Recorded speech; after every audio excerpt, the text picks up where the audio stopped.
जय जय रघुवीर समर्थ। श्लोक।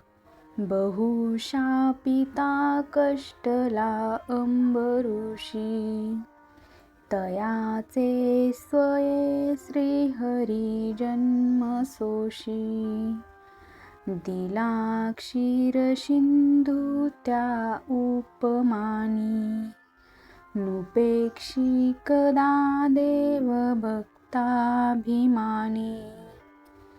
अर्थ। अंबऋषी राजाने अत्यंत कठीण तपश्चर्या केली, परंतु त्याला ऋषीमुनींकडून अनेक शाप भोगावे लागले. अशा भक्तांच्या कष्टाचे दुःख दूर करण्यासाठी भगवान श्रीहरी म्हणजे स्वतः विष्णू स्वतःच जन्म घेतात आणि कष्ट सोसतात. भक्ताकडे देव क्षीरसिंधूप्रमाणे म्हणजे दुधाचा सागर, अमृत असे सर्व सुख उपलब्ध करून देतात. भक्ताचा अभिमान बाळगणारा म्हणजे भक्ताभिमानी. देव आपल्या भक्ताला कधीही वाऱ्यावर सोडत नाही. देव आपल्या भक्तांची कायम काळजी घेतात, असा अर्थ आपल्याला या श्लोकामधून श्री समर्थ संत रामदास स्वामी सांगतात.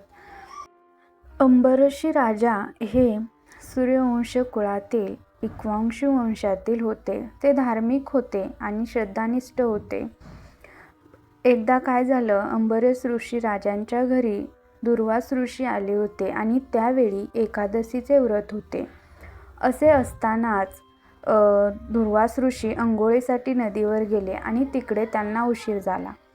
पण अशावेळी अंबऋषी राजांनी आपले एकादशीचे व्रत सुटू नये म्हणून तिळांकुश घेऊन पाण्याचा घोट घेऊन व्रत सोडले. परंतु या प्रसंगावरून दुर्वास ऋषींना राग आला आणि त्यांनी राक्षस तयार केला आणि त्यांच्यावरती सोडला.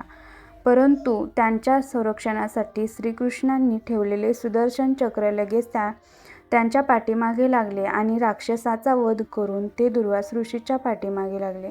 अशा वेळेस दुर्वास ऋषींना काही सुचेना. त्यांनी तिन्ही देवांचा धावा घेतला आणि ब्रह्मा विष्णू महेशकडे ते पळाले. त्यावेळेस त्यांनी क्षमा मागितली आणि सुदर्शन चक्र परत आले. आणि अशा वेळेस देव कायम भक्तांची संरक्षण करतो. देव आपल्या भक्तांसाठी कायम तत्पर असतो. तो आपल्या भक्तांचा अभिमान बाळगणारा असतो. तो आपल्या दुधाचा सागर अमृतासारखा आशीर्वाद आपल्या पाठीमागे देतो.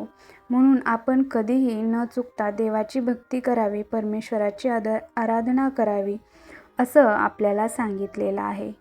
जसं त्यांचं संरक्षण केलं तसंच आपल्या सर्वांचं संरक्षण तो परमेश्वर करील, असं आपल्याला सांगितलेलं आहे. म्हणून जय जय रघुवीर समर्थ.